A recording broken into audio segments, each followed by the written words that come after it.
এই মুহূর্তের অনুষ্ঠান ব্রহ্মকমল। আপনারা সঙ্গে রয়েছেন, অবশ্যই ফোন করবেন যে কোনো রোগ নিয়ে। কিন্তু হ্যাঁ, একটা বিষয় রাখা হয়, আজও রয়েছে, আজকে ভীষণ ভাইটাল ইস্যু, যেটা নিয়ে প্রত্যেকেই আমরা কম বেশি ভুগি। কিন্তু এই কমের মাত্রাটা যদি বেশির দিকে পৌঁছে যায়, বেশি পর্যায়ে হয়ে থাকে, তাহলে সেক্ষেত্রে কিন্তু বিষম বিপদ। আর এই বিপদের আশঙ্কা থেকেই প্রত্যেক দিন যে ভুলগুলো আমরা করছি, সেগুলো তো আমরা পারলে নিজেদেরকে সেই ভুল থেকে এড়িয়ে যেতে পারি না? নিশ্চয়ই পারি। আর সুস্থ সুন্দর জীবন একসাথে পেতে গেলে ব্রহ্মকমল অনুষ্ঠানের এই সময়টা আয়ুর্বেদিক চিকিৎসার হাত ধরা। ডেফিনেটলি আজকে একটা বিষয় যেহেতু আমি বলেছি, সেটা কি, আজকে আমলা পিত্ত নিয়ে কথা রয়েছে। বিষয়টা হাইপার অ্যাসিডিটি, বাংলায় আমরা অম্বল বলছি। এই মুহূর্তে আমার সঙ্গে রেনাউন্ড ডক্টর রয়েছেন ডক্টর শর্মিতা চক্রবর্তী। স্বাগত ম্যাম আপনাকে। নমস্কার ম্যাম, অম্বলের সমস্যায় তো সবাই ভুগি। মানে আজকে সন্ধ্যার সময় যে আমার একটু অ্যাসিডিটি হবে না, এটা তো কেউ বলতে পারে না, কারণ প্রত্যেকটা সময় আমাদের সেইভাবে মেনটেন করা হয় না, সঠিক পর্যায়ে জল খাওয়া হয় না, এই সব কিছু থেকে কম বেশি হয়। কিন্তু যেটা আজকের মূল বিষয়, হাইপার অ্যাসিডিটি। আসবো আয়ুর্বেদিক্যালি আমরা যেটাকে বলছি অম্লপিত্ত, সেটা আমরা কোরিলেট করতে পারি অ্যাসিডিটি বা হাইপার অ্যাসিডিটি বা গ্যাস্ট্রোএসোফেগাল রিফ্লাক্স ডিজিজের সাথে। এইবার সেটা কি, মানে অম্লপিত্তটা কেন হচ্ছে বা কি কারণে আমরা এরকম ভুগি। দেখুন, কম বেশি সবারই হয়। তারপর সবাই মোটামুটি ধরুন একটা অ্যান্টাসিড খেয়ে নিল, কেউ একটু সোডা খেয়ে নিল, সেইভাবে সাময়িকভাবে কিন্তু সেই জিনিসটা থেকে আমরা মানে নিজেকে সাময়িকভাবে একটা রিলিফ দিতে পারছি। কিন্তু দীর্ঘমেয়াদীভাবে যদি একইভাবে চলতে থাকে, সেটাতে কোনো কমপ্লিকেশন ডেকে আনবে না, সেটা কিন্তু নয়। তো ছোট থেকে ছোট জিনিস একদম ইনিশিয়াল ফেজ থেকে কিন্তু আমাদের কনসার্ন থাকা প্রয়োজনীয়। আজকে যে টপিক আমরা বলছি অম্লপিত্ত, বেসিক্যালি আমি প্রত্যেকবার বলে থাকি যে আমরা আয়ুর্বেদিক্যালি আমরা প্রত্যেকটা রোগের সৃষ্টি হয় যখন আমাদের বাত, পিত্ত অ্যান্ড কফ, এই ত্রিদোষ যখন কোনোভাবে ইমব্যালেন্স হয়, তখন আমাদের শরীরে রোগের সৃষ্টি হয়। আর যখন এই তিনটা দোষ একদম মানে ব্যালেন্সড পজিশনে থাকে, তখন কিন্তু আমাদের শরীরে রোগের কোনো সৃষ্টি হয় না। তো স্বাভাবিকভাবে যেখানে আমি বলছি অম্ল আর পিত্ত, অম্ল মানে যেটা বলছি টক, হ্যাঁ, আর হচ্ছে কি পিত্ত হয়েছে কি ত্রিদোষের মধ্যে যে পিত্ত দোষটা আছে, এই পিত্ত দোষটা যখন আগ্রাভেট হচ্ছে, তখন আমাদের শরীরে এইসব পিত্তে জনিত সমস্যা আমাদের বডিতে দেখা দিচ্ছে। এইবার হাইপার অ্যাসিডিটি কাদের দেখা দিচ্ছে?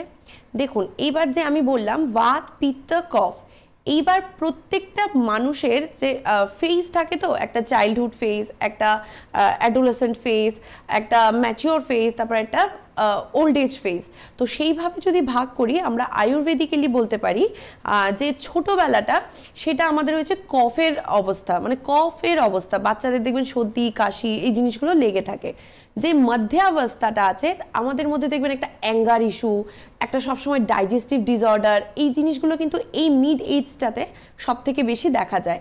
আর লাস্ট এজ যেটা মানে বার্ধক্য বা যে বয়সজনিত মানে লাস্ট এজটা, ওল্ড এজটাকে, সেটা আমরা বলতে পারছি বাতের সময়। এই ফেজটাতে কি হয় দেখবেন ম্যাক্সিমাম ক্ষেত্রে বাতের ব্যথা, অস্টিও আর্থ্রাইটিস, রিউমাটয়েড আর্থ্রাইটিস, তারপরে স্পন্ডাইলসিস, তো এরকম ডিজেনারেশন হওয়া বা বাতজনিত মানে এক্সেসিভ পেইন, এই জিনিসগুলো আমরা সেই ফেজে দেখতে পাই। এইবার কি হয়, আমাদের এখন যেই সেডিমেন্টারি লাইফস্টাইল, সেই জন্য কিন্তু আমাদের ডাইজেস্টিভ ফায়ারটা সব থেকে বেশি ট্রিগার হচ্ছে। আর যেই কোনো রোগের ক্ষেত্রে রোগা সর্বাপি মন্দাগ্নে, যখন আমাদের অগ্নিটা মন্দ হয়ে যাচ্ছে, তখন কিন্তু যে কোনো রোগের সৃষ্টি হচ্ছে। আবার এই অগ্নিটা যদি কারোর শরীরে একদম নিভে যায়, তখন কিন্তু সেই মানুষটা আর বাঁচবে না, তার মৃত্যু হয়ে যাবে। তো সেই ডাইজেস্টিভ ফায়ারটাকে ঠিকঠাকভাবে রাখাই কিন্তু আমাদের একমাত্র রেসপন্সিবিলিটি, নিজেকে রোগ থেকে মুক্ত রাখা। এইবার হাইপার অ্যাসিডিটি কাদের হচ্ছে বা কি কেন হচ্ছে বা কি সিমটমস আমরা দেখতে পাই? এই যে বললাম যে সেডিমেন্টারি লাইফস্টাইল, তার সাথে প্রচণ্ড পরিমাণে একটা মেন্টাল স্ট্রেস, ওয়ার্কলোড হোক, ফ্যামিলি প্রেশার হোক, সেটা যে কোনো প্রেশারই হোক, যে কোনো স্ট্রেস জিনিসটাকে আরও বেশি ট্রিগার করছে। তারপর হয়েছে কি ল্যাক অফ ফিজিক্যাল অ্যাক্টিভিটি। আমাদের মডার্ন ইরাতে এখন আমরা এতটাই যে ক্ষেত্রেই কাজ করে, ম্যাক্সিমাম ক্ষেত্রে দেখা যায় ফিজিক্যাল এক্সারসাইজের থেকে মেন্টাল ট্রমা বা মেন্টাল ওয়ার্কটাই বেশি, মেন্টাল লোডটাই বেশি। তো তো সেই ক্ষেত্রে ল্যাক অফ ফিজিক্যাল এক্সারসাইজ। আর তারপর সব থেকে বড় যেটা আমাদের আয়ুর্বেদে বলা হয়েছে, যেটা আমরা একদম মেনে চলি না, সেটা হচ্ছে আমাদের ফুড হ্যাবিট বা আমাদের লাইফস্টাইল। সেটা কীরকম, ধরুন আপনি কখন খাবারটা খাবেন, আমাদের কখন খাবারটা খেতে হবে সেটাই কিন্তু আমরা ঠিকঠাক ভাবে জানি না। খাবার তখনই খেতে হবে যখন আপনার প্রিভিয়াস ফুডটা কমপ্লিটলি ডাইজেশন হয়ে গেছে। কমপ্লিটলি ডাইজেশনের পরে আপনি সেকেন্ড মিল নেবেন, নাকি আপনার সময় হয়ে গেছে, আপনি 10টায় ব্রেকফাস্ট করেন বলে আপনাকে 12টায় লাঞ্চ করতে হবে, সেই টাইম সে আপনার প্রিভিয়াস ফুড ডাইজেশন কমপ্লিটলি হোক না হোক আপনি ফুডটা খাবেন, সেটা কিন্তু নয়। কমপ্লিটভাবে যখন আপনি মলত্যাগ করবেন তারপর আপনি খাবারটা খাবেন।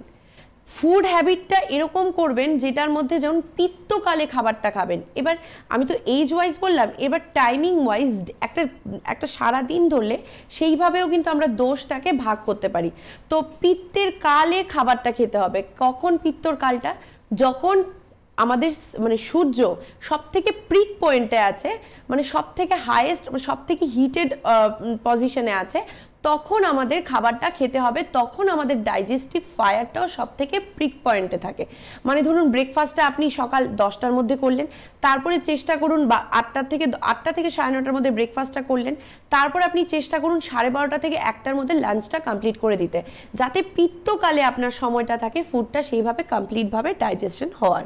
একদম ভীষণ গুরুত্বপূর্ণ আলোচনা করছিলেন ম্যাডাম, এবং আমি ভীষণভাবে রিলেট করছিলাম এই দিক থেকে, মানে আপনারাও করছেন, বিকজ এই যে সময়টা উনি বলছিলেন যে বয়সের তারতম্যে এবং তার সাথে সময় অত্যন্ত গুরুত্বপূর্ণ। এই কারণেই বয়সের কালে সত্যি কি ছোটোবেলায় কিন্তু বাচ্চাদের কফের ট্রাবেল, সর্দি, কাশি এগুলো ছিল, আমাদেরও কম বেশি ছিল, এবং মধ্য বয়স ওই 18 থেকে গ্যাপ থেকে একদম 26, 27, 28 বছর অবধি কিন্তু আমাদের এই সমস্যাটা হয়। প্রচণ্ড অ্যাংজাইটি সমস্যা, স্ট্রেস, টেনশন, তার সাথে সাথে সঠিক ফুড হজম না হওয়া, আর তার সঙ্গে হ্যাঁ একদম জীবনযাত্রার ভূমিকায় তো রয়েছেই ফাস্টফুডের নামটা একেবারে সর্বপ্রথম আমরা নিজেরাই লিখে রাখি।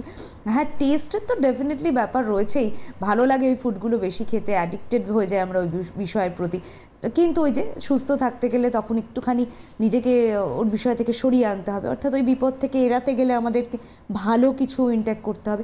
এখানে ভালো কিছু অর্থাৎ পাকস্থলীতে অ্যাসিড ফর্মটা করছে কেন, এবং প্রত্যেকটা মানুষেরই আপনি একটা বিষয় বললেন, যখন একটা ফায়ার দরকার আছে যার জন্য কিন্তু আমাদের এই সঠিক হজমটা হয়, এটা যদি কোনো মানুষের না হয় তার মৃত্যু পর্যন্ত ঘটতে পারে।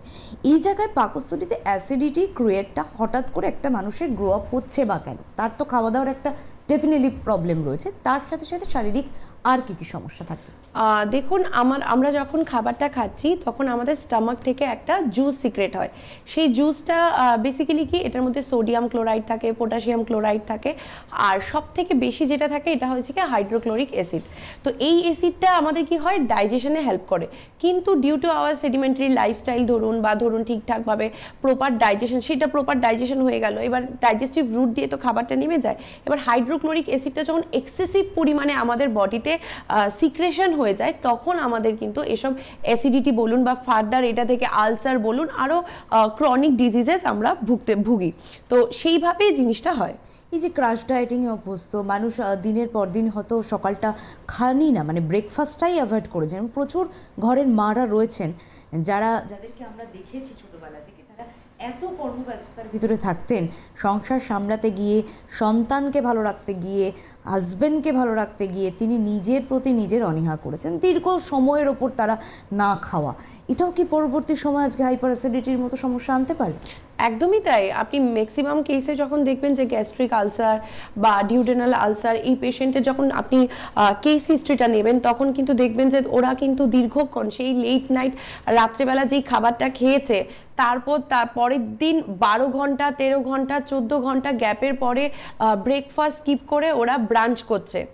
এটা অ্যাডোলেসেন্ট এইজে আমি বলছি। আর মায়েদের তো একদম স্বাভাবিক, হাজব্যান্ড অফিস যাবে, বাচ্চাই যাবে, সব কিছুর মধ্যে ওরা নিজেদের যে একটা আগে যে নিজে ভালো থাকতে হবে, আগে যে নিজেকে ভালোবাসতে হবে, সেই জিনিসটাই কোথাও না কোথাও হারিয়ে যায়। তো সেই ক্ষেত্রে সেই জিনিসটা কিন্তু এই হাউসওয়াইফ বলুন বা ওয়ার্কিং ওমেন বলুন, তাদের মধ্যেও বেশি দেখা যায়। ডেফিনেটলি আপনারা প্রচুর মানুষ রয়েছেন এরকম সমস্যায় ভুগছেন, তারা অবশ্যই ফোন করুন। রয়েছেন একজন আমাদের সঙ্গে টেলিফোন লাইনে। বন্ধু নমস্কার, কে রয়েছেন বলুন? হ্যালো। হ্যাঁ হ্যাঁ নমস্কার। কোথা থেকে বলছেন? আমি আসানসোল থেকে বলছি। বলুন। বলুন। বলছি আমার সমস্যা আর কি, আমার কোনো কোনো সময় মানে মাথাটা পুরো ধরে যায় বুঝলেন তো, আর এক সাইডটা মাথায় প্রচুর ব্যথা হয়। সেটা আপনার সকাল থেকে যদি হয় তাহলে সন্ধ্যা পর্যন্ত আমার বমি না হলে ঠিক হয় না। আর বমি হলে না একদম টক, শুধু মানে শুধু এসিড জল উঠবে আর কিছু না। আর মাথা প্রচন্ড এক সাইডেই ব্যথা হয়। আচ্ছা, কতদিন ধরে এরকম ব্যথা যন্ত্রণায় আপনি ভুগছেন? কতদিন, এইটা মানে মোটামুটি মাসে একবারও হয়, মাসে দুবার হয়, আবার 6 মাস পর একবারও হয়, আবার হয়তো 1 বছরে 2 বার হয়। আচ্ছা, তো আপনার যেদিন ওই মাথা ব্যথাটা হয় বা মানে খুব অ্যাসিডিটি হয়, ভমিটিং হয়, টক ঢেকুর ওঠে, ওই দিন কি আপনার ফুড হ্যাবিটটা ঠিকঠাক নর্মাল খেলেও এরকম হচ্ছে, নাকি খাওয়া দাওয়াটা একটু? সেদিন আমি খেতেই যেতে পারি না, খাওয়ার ইচ্ছাই হয় না। আচ্ছা আচ্ছা, বুঝতে পেরেছি। আপনার বয়সটা কত? 38। আচ্ছা, আপনি কি তার সাথে আর কোনো ওষুধ বা কিছু এরকম খান? না ম্যাম, আর কিছু ওষুধ খাই না। কিসের ওষুধ খান? হঠাৎ করে সাউন্ডটা কমে গেল। নার্ভের ওষুধ খান? পেন্টিপ্রাজল, ওইটা আমি একটা দুটো খাই। বুঝতে পারলাম না, কিসের ওষুধ খান? পেন্টিপ্রাজল। আচ্ছা, আর হ্যালো, আর কোনো ওষুধ খান?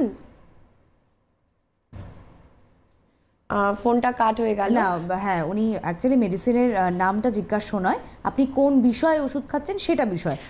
যাই হোক, উনি, আমার মনে হচ্ছে নেটওয়ার্ক একটু ফ্লাকচুয়েট করেওছে, হঠাৎ করে আমরা একটু লো শুনছিলাম। এনিওয়ে, আসলে হ্যাঁ, আপনি রোজ পেন্টাপ্রাজল যেটা আপনি বলছিলেন সেটা আপনি খাচ্ছেন, রোজ সকালবেলা ঘুম থেকে উঠে একটা করে খাচ্ছেন, কিন্তু তারপরেও আপনি আবার অ্যাসিডিটি বলুন, যে অ্যাসিডিটির জন্য আমি সিমটমসগুলোতে আসবো, যে এটা ক্রনিক সিস্টেম, যে হেডেক একটা, তারপরে ভমিটিং, তারপরে একটা ব্লোটিং, এই জিনিসগুলো কিন্তু ক্রনিক হচ্ছে। তো দীর্ঘদিন এত কিছু করার পরেও যখন সারছে না, সেই ক্ষেত্রে কিন্তু বলবো আপনার প্রথমত যেই ইনিশিয়ালি যে কাজটা করার, সেটা হয়েছে কি আপনার লাইফস্টাইলটাকে মেনটেন করতে হবে। অত্যা অম্বুপান মানে হয়েছে কি এক্সেসিভ জল খাওয়া থেকেও কিন্তু হাইপার অ্যাসিডিটির মতো সমস্যায় আমরা ভুগতে পারি। যে জায়গায় অনেকেই বলে থাকেন যে 4 লিটার জল খেতে হবে, 3 লিটার জল খেতে হবে, সেটা কিন্তু আমরা একদমই বলি না। পেশেন্ট টু পেশেন্ট ভ্যারি করে, তার প্রকৃতি ওয়াইজ ভ্যারি করে। যখনই আপনি পিপাসা পাবে তখন আপনি জলটা খাবেন। আপনি খাবারের সময় খাবারের সাথে জলটা খাবেন না, একসাথে অনেকটা জল খাবেন না, সিপে সিপে সারাদিন নিজেকে হাইড্রেটেড রাখুন। তো এই জিনিসগুলো করুন, তার সাথে ফুড হ্যাবিটটাকে আপনি একটা মেনটেন করুন। মানে এত কিছু করার পরেও তো আপনার সারছে না, তো সেই ক্ষেত্রে বলবো যে স্ক্রিনে দেওয়া নম্বরটায় যোগাযোগ করুন। যোগাযোগ করে ঠিকভাবে জেনে নিন যে কোন খাওয়াটা আপনার খেতে হবে, কখন আপনি খাবারটা খাবেন, তার সাথে যদি কোনো ওষুধপত্র নিতে হয় সেই ওষুধটা আপনি কি করে খাবেন, কতটা খাবেন, আর তার সাথে জল থেকে শুরু করে আপনার লাইফস্টাইলটা কিভাবে মডিফাই করলে আপনি একটা এরকম ভয়াবহ মাথা ব্যথা, যেদিন মাথা ব্যথাটা হয় আপনি সহ্য করতে পারেন না, বা সারাদিন এতটাই সিভিয়ার মাথা ব্যথা যেদিন আপনি কিছু খেতেও পাচ্ছেন না, তো সেই জিনিসটা কিন্তু আপনি আর এভাবে সেটা নিয়ে আর না বেঁচে থেকে সেটাকে সুস্থতার দিকে এগিয়ে যান। আপনি একটু সুস্থ থাকুন। একদমই তাই। দেখুন, আমরা একটা সার্বিক আলোচনা করি, তারপরে আপনাদের ফোনটা না পেলেন, আপনি কিন্তু একটা সিমটম অ্যাড করলেন যে মাথা ব্যথা হয়। এটা নিয়ে আলোচনা এগোবো। কেউ রয়েছেন সঙ্গে টেলিফোন লাইনে। নমস্কার, বলুন। হ্যালো। হ্যালো, নমস্কার, কোথা থেকে বলছেন?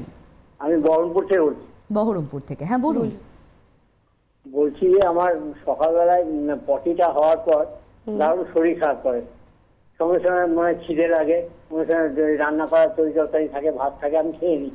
আর যদিও খাবার দাবার রান্না যদি নাও হয়, আমি হয়তো জল মুড়ি খেয়ে নিলাম বা কিছু খাবার খেয়ে নিলাম, তারপর খানিক আবার সুস্থ হলাম। আর সেটাও যদি না থাকে, লবণ চিনি জল খেয়ে নিলাম, তাহলে ধরুন কিছুটা আরাম পেলাম, মানে দুর্বল ভাবটা কেটে গেল। মানে আপনি খিদেটা কোনোভাবে সহ্য করতে পারেন না?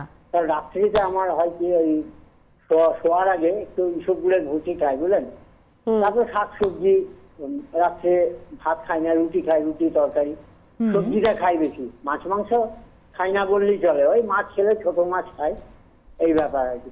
আমার 71+ বয়স আর কি। হ্যাঁ, আচ্ছা, বেশ, 71 বছর বয়স। আর সমস্যা তাহলে একটাই, যেটা বুঝলাম, যে সকালবেলা মলত্যাগের পরে অস্বাভাবিক শরীর খারাপ লাগে, অর্থাৎ শরীরটা উইক লাগে, তৎক্ষণাৎ কিছু আপনাকে খাবার খেতে হয়, তারপর আপনি সুস্থ বোধ করেন, তাই তো? সুস্থ হয়ে কথা বলছি, আমি একটু আগে খেয়ে উঠলাম, একটু আগে মানে ধরুন 1 ঘন্টা হয়ে গেল আর কি। হ্যাঁ, বেশ, সঙ্গে থাকুন। বুঝতে পেরেছি। আপনি কি কোনো টেস্ট করিয়েছিলেন? আমি একটা শুক্তো তরকারি খেলাম। হ্যাঁ, না না, আপনি কি কোনো টেস্ট করিয়েছিলেন? কি খেয়েছেন হিস্ট্রি নেওয়া হয়ে গেছে, বা কি হলে কি সমস্যা হয় সেটা তো উনি আপনি তার সাথে কি ওষুধ খাচ্ছেন? কোনো সুগারের ওষুধ খাচ্ছেন? তবে হয়তো গ্যাস ট্যাস হলে অনেক সময় ফেমোসিক 40 খেলাম। সেটা ঠিক আছে, ওষুধের নাম বলতে হবে না। আপনি গ্যাসের ওষুধ খান, আলাদা আর প্রেশারের বা অন্য কিছু ক্রনিক ডিজিজের ওষুধ কন্টিনিউ চলছে? আজ পর্যন্ত খেতে হয়নি আর কি। খেতে হয়নি, বেশ, অনেক ধন্যবাদ। ঠিক আছে, আপনি প্রেশারটা আমার নরমালি আছে, ওই ধরুন আপনার ওই কত বলবো 180 120 বা যাই হোক এরকম হবে আর কি। ঠিক আছে, আপনি স্ক্রিনে থাকুন। ঠিক আছে, আপনি সঙ্গে থাকুন। না, ওটা প্রেশার বললো। প্রেশার বললেন? তাহলে 180/120। যাই হোক, উনি হয়তো মিসগাইডেড। যেটা আমি এখন আপনাকে বলবো, দেখুন আপনার এজটা 81ই তো বললো না 71 আপনার এজটা 71, কিন্তু আপনাকে এখন একটা কমপ্লিট সিভিজি করাতে হবে, তার সাথে একটা সুগারের টেস্ট করাতে হবে। এই যে আপনি বললেন যে এক্সেসিভ উইকনেস, আপনার সকালবেলা এক্সেসিভ উইকনেস হয়, বা আপনার যখন খিদেটা পায় তখন আপনি মানে সহ্য করতে পারেন না, তো তার সাথে আরও অ্যাসোসিয়েট সিমটমস থাকবে নিশ্চয়ই। তো সেই জন্য আপনাকে কিন্তু একটা টেস্ট করিয়ে নিতে হবে, ফাস্টিং গ্লুকোজ আর তার সাথে পিপিবিএস, এই দুটো টেস্ট করিয়ে আপনি স্ক্রিনে দেওয়া নম্বরটা একটু যোগাযোগ করুন, তারপর আপনি প্রপার একটা সাজেশন আপনি পেয়ে যাবেন। আর বহরমপুরে তো আমাদের চেম্বার্স রয়েছে সেখানে, আর এর আগেরও মানুষকেও বলা হলেও না, মানে যে বন্ধু ছিলেন আর কি, আসানসোলেও তো চেম্বার রয়েছে। আমি একটু চেম্বারগুলো বলে দিই, সুবিধা হবে। শিলিগুড়ি, মালদা, বর্ধমান, খড়গপুর, বোলপুর, বহরমপুর, কৃষ্ণনগর, আসানসোল, দুর্গাপুর, আগরতলা, গৌহাটি, এই সমস্ত জায়গাতে চেম্বার রয়েছে। সুতরাং আপনারা কিন্তু হেল্পলাইন নাম্বারে ফোন করে এখন থেকে একটা অ্যাপয়েন্টমেন্ট করে নিতে পারেন, আর তার ভিত্তিতে যেদিন ডেটটা রয়েছে, দেখুন আমাদের স্ট্রিপে যাচ্ছেও, সেই ডেটগুলো দেখে নিন। আপনি তো আপনার নিয়ারেস্ট চেম্বারসগুলো পেয়ে যাচ্ছেন, সেখান থেকে এসে একটু কনসাল্ট করে নিন। সেখানে অবশ্যই রিনাউন্ড ডক্টররা থাকেন। তার পাশাপাশি কীভাবে চিকিৎসায় আসবেন সেই নিয়ে তো আলোচনা থাকবেই। প্রপার ডায়াগনোসিস হওয়াটা ভীষণভাবে জরুরি যে কোনো সমস্যার ক্ষেত্রে। দেখুন, স্বাভাবিকভাবে আমরা না খেলে তো একটু দুর্বল লাগেই, কিন্তু এইটা একটু অস্বাভাবিক যে কোনোভাবে আপনি খিদেটা সহ্যই করতে পারছেন না। অন্তত আধা ঘন্টা 1 ঘন্টা হলেও তো আমরা মেক আপ করে নিই। একটা বিষয়, মানে আপনি বলছিলেন যে জল, আমি শুরুতে বলেছিলাম পর্যাপ্ত পরিমাণ জল, অর্থাৎ একটা লিমিটেড জল, কিন্তু আপনি বলছিলেন যে অতিরিক্ত জলও যদি কেউ খেয়ে থাকেন সেটাও হাইপার অ্যাসিডিটির ক্ষেত্রে একটা কারণ হতে পারে। সুতরাং জল খাওয়ার একটা প্রপার নিয়ম, মানে সকালে অনেকে আছে খালি পেটে জল খেতে অভ্যস্ত, কেউ রয়েছেন খাবার পরই সাথে সাথে জল খান। কি করা উচিত অ্যাকচুয়ালি আমাদের? দেখুন, কমপ্লিটলি সেটা পেশেন্ট টু পেশেন্ট ভ্যারি করে। আমরা প্রকৃতি ওয়াইজ পেশেন্টকে বলি, ধরুন বাত প্রকৃতি পেশেন্ট বা পিত্ত প্রকৃতির পেশেন্ট বা কফ প্রকৃতি পেশেন্ট, বা পেশেন্টের যা কন্ডিশন সেই কন্ডিশনে কিন্তু আমরা বলি যে কতটা পরিমাণ জল, বা কোনো ধরুন কিডনি পেশেন্ট হলো, বা ধরুন কোনো স্কিনের পেশেন্ট হলো, তো সেই ক্ষেত্রে প্রত্যেকটা পেশেন্ট টু পেশেন্ট ভ্যারি করে সেইভাবে জল কতটা খাবেন বা কিভাবে খাবেন সেটা। আর তার সাথে একটা সবথেকে বেশি মিসগাইডেড যে মানুষ ভাবে যে আমাকে 4 লিটার জল খেতে হবে, এ বাবা আজকে সারাদিন চলে গেল, আমি সারাদিন জল খেলাম না, এখন আমাকে 4 লিটার জল খেতে হবে। এখন একটা জায়গায় বসে 1 থেকে 1.5 লিটার জল খেয়ে নিচ্ছি, সেটাতে কি হচ্ছে, আমাদের কিডনিতে আরো বেশি প্রেশার পড়ছে। আসবো আমরা, ম্যাডাম একটু ইন্টারাপ্ট করলাম। কেউ রয়েছেন টেলিফোন লাইনে। নমস্কার, বলুন। হ্যালো হ্যালো, নমস্কার, কে রয়েছেন? প্রদীপ দাস বলছি। কোথা থেকে বলছেন? নমস্কার, হাবড়া থেকে বলুন। বলছি, আমার পেটে খুব অ্যাসিড হয়, মানে গ্যাস হয়। কিরকম হয়, ধরুন হয়তো সকালবেলা পায়খানা করলাম, তারপরে পায়খানা কিরকম একটু বিজল হলো, তারপরে দুপুরের দিকে আরো শরীরে অস্বস্তি লাগছে, মাথা সকাল ধরে যাচ্ছে, তারপরে সে খাওয়ার ইচ্ছাও থাকে না। আর এই মাথা কপাল ধরাটা প্রায় 24 ঘন্টা থাকে। আমি যদি ওই প্যারাসিটামল খেলাম, তার সাথে একটা গ্যাসের ট্যাবলেট খেলাম, তখন ওই মাথা ধরাটা সামান্য একটু কমে যায়। 24 ঘন্টা থাকে এই ধরাটা। মাথা ব্যথার সমস্যাটা, গ্যাসটাও হয়, ওই ঢেকুর হয়, খালি ঢেকুর হয়। এর জন্য আমি এটা কি করবেন সাজেশন চাই। হ্যাঁ, ডেফিনেটলি। ধন্যবাদ ফোন করার জন্য। ম্যাডাম, কিছু প্রশ্ন আছে ওনাকে? আর না, আপনি স্ক্রিনে থাকুন, সঙ্গে থাকুন। দেখুন যে এই যে এক্সেসিভ মানে অতিরিক্ত পরিমাণে আপনার হাইপার অ্যাসিডিটি হচ্ছে, ঢেকুর উঠছে, কন্টিনিউ ঢেকুর উঠছে, তার সাথে খুব পরিমাণ মাথা ব্যথা হচ্ছে, হ্যাঁ প্রচন্ড হেডেক যেটা আপনি আর বেয়ার করতে পারছেন না, তার সাথে কি হচ্ছে আপনার স্টুলটাও ক্লিয়ার হচ্ছে না। তো সেই ক্ষেত্রে আপনি দেখুন এগুলো হয়েছে ঘরোয়া টোটকা, কিন্তু সেইগুলো দিয়ে কিছুটা আপনি রিলিফ পাবেন, মানে সাময়িক আপনি কিছুটা স্বস্তি পাবেন, কিন্তু তার প্রপার চিকিৎসা করাতে হলে মানে সেইটা থেকে যদি কমপ্লিটলি রিকভার করতে হয় সেই ক্ষেত্রে কিন্তু আপনাকে চিকিৎসা করাতে হবে। হ্যাঁ, সেই ক্ষেত্রে আপনি শুধু ঘরোয়া এইটা করে ওইটা করে কিন্তু কমপ্লিট রিলিফটা পাবেন না, হবে না।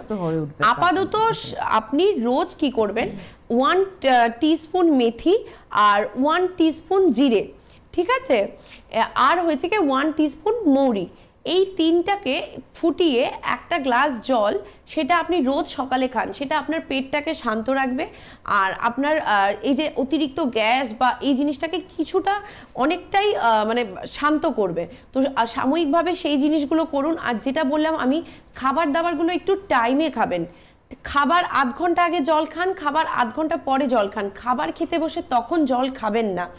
আর যখনই জল খাবেন সারাদিন হালকা একটু লিউকম ওয়াটার খাবেন। প্রিভিয়াস আগের খাবারটা যদি হজম না হয়ে থাকে তাহলে ওয়েট করে যান, যখন প্রপার খিদে পাবে, খিদে পেলেই খাবার খাবেন। এই জিনিসগুলো আপনি করুন, অনেকটাই ভালো থাকবেন। আমি অনেককে দেখেছি যে খাবারটা সামনে রাখা বা হতে পারে আমার খিদেটা সেই অর্থে হয়নি, কিন্তু ওই যে টাইম ম্যানেজমেন্ট, রাত্রি 11টা বেজে গেছে তো আমাকে খেতেই হবে, জোর করে খাবারটা আপনি নিলেন, হ্যাঁ ঠিক আছে আস্তে আস্তে হজম হয়ে যাবে, কিন্তু দেখা যাচ্ছে সারা রাতের পর আপনি যখন অবভিয়াসলি যখন বলা হয় খাওয়ার পরেই সাথে সাথে শুতে না, সেটাও আমরা শুনি না, কারণ যখনই 11টায় ডিনার করার জন্য আপনি তড়িঘড়ি ডিনারটা করলেন তার পরবর্তী সময় ডেফিনেটলি আপনাকে শুতেই হবে। অর্থাৎ সেই যে ডাইজেশন প্রপারলি হওয়া, মানে আপনি ঘুমের ভেতরে ভাবলেন ডাইজেশন হয়ে যাবে, সকালবেলা উঠে কিন্তু আপনি ভমিটিং ফিল করেন, এরকম প্রচুর মানুষ রয়েছেন। তাহলে কোথাও গলতিটা কোথায়, মানে আমাদের গলতটা যে ভুলটা হচ্ছে সেটা কোন জায়গায় হচ্ছে? এই যে আমি শুরু করেছিলাম প্রত্যেক দিন বা রোজের একটা ভুল হতে পারে বিষম বিপদের সংকেত। এই হাইপার অ্যাসিডিটি থেকে পরবর্তী সময় দীর্ঘদিন যদি চিকিৎসার অভাব থেকে থাকে তাহলে কী ধরনের বিপদ হতে পারে, অবশ্যই আলোচনা থাকবে। কেউ রয়েছেন সঙ্গে টেলিফোন লাইনে, নমস্কার, বলুন। হ্যালো, না আমার সঙ্গে নেই, ডিসকানেক্ট হয়ে গেছে। বেশ সঙ্গে থাকুন, আপনারা ফোন করতে থাকুন, কথা নিশ্চয়ই হবে। যে বিষয়টা ম্যাম আমি বলছিলাম যে রোজ বা প্রত্যেক দিনের এক একটা বিশেষ করে ভুল যেটা আজকে হাইপার অ্যাসিডিটির কারণ প্রথমত। দ্বিতীয়ত আপনি বলেইছেন যে একেবারে লাইফস্টাইলের একটা বিরাট ভূমিকা রাখে, বাট ইজ পার্ট। তার পাশাপাশি যদি দীর্ঘদিন হাইপার অ্যাসিডিটির চিকিৎসা প্রপারলি না হয়ে থাকে, যে আশঙ্কাটা করা হয়ে থাকছে যে কি কি বিপদ হতে পারে?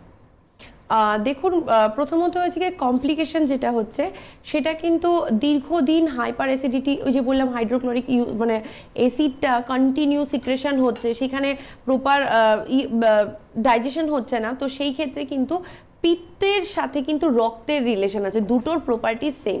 তো সেই ক্ষেত্রে যাদের কন্টিনিউ হাইপার অ্যাসিডিটিতে ভুগছে দেখবেন একটু নোটিস করলে ওদের কিন্তু আস্তে আস্তে স্কিনের সমস্যা চলে আসে, পিম্পলস হওয়া, র্যাশ হওয়া, ইচিং হওয়া, একটা বডিতে বার্নিং সেন্সেশন হওয়া, সবসময় একটা অ্যাঙ্গার ইস্যু কাজ করা, তার সাথে আস্তে আস্তে কিন্তু একটা আলসার, সেটা ডিউডেনাল আলসার হোক, স্টমাক আলসার হোক, সেই জিনিসগুলো হওয়া, কোলাইটিস হতে পারে, সেখানে ক্যান্সার অবধিও হতে পারে। তো এরকম কমপ্লিকেশনও কিন্তু হতে পারে যদি আমরা দীর্ঘদিন হাইপার অ্যাসিডিটিগুলোকে মানে নজরআন্দাজ বা একদম মানে কনসার্ন না হয়ে থাকি। প্রথম সিমটমসগুলো আমাদেরকে বুঝতে হবে যে কি সিমটমস হলে আমরা বুঝতে পারবো যে দীর্ঘদিন যে আমি হাইপার অ্যাসিডিটিতে ভুগছি, এখন আমাকে একজন চিকিৎসকের দ্বারস্থ হতে হবে। শুধু যে আমি একটু সোডা খেয়ে নিলাম, একটু অ্যান্টাসিড খেয়ে নিলাম, সেটা দিয়ে যে 1 মাস 2 মাস চলছে সেটা কিন্তু সারাটা জীবন সেভাবে চলবে না। একদম। কি দেখে আমরা শনাক্ত করব? আমরা আসবো। কেউ রয়েছেন টেলিফোন লাইনে, নমস্কার, বলুন। হ্যালো, হ্যালো, নমস্কার, কোথা থেকে বলছেন? হ্যাঁ বলুন। আপনি বলুন, কোথা থেকে বলছেন? আমি জঙ্গিপুর থেকে বলছিলাম। বলুন কি হয়েছে? আচ্ছা, টেলিভিশনের সাউন্ড মিউট করুন প্লিজ, আমরা ফিডব্যাক পাচ্ছি, কথা বলাটা কিন্তু এগোনো যাবে না। আচ্ছা বলুন। টেলিভিশনের সাউন্ড ফুল মিউট করেছেন, কমিয়ে দিয়েছেন? হ্যালো, সাউন্ডটা কমান। একদম কমিয়ে দিন, আদারওয়াইজ আপনি সরে আসুন ওখান থেকে। ও, টিমের কাছ থেকে সরে যেতে হবে। হ্যাঁ হ্যাঁ হ্যাঁ। আপনার বয়স কত, কি হয়েছে? বয়স 50। কি হয়েছে, কি সমস্যায় ভুগছেন? সমস্যা আমার গোল ব্লাডারে স্টোন আছে। আমার একটা হার্টের সার্জারি হয়েছে। হ্যালো, হার্টের সার্জারি হয়েছে, তো আমার গোল ব্লাডারে স্টোন ধরা পড়েছে। হ্যাঁ, আমার অপারেশন করা হয়ে গেল আপনার মোটামুটি 10-11 বছর।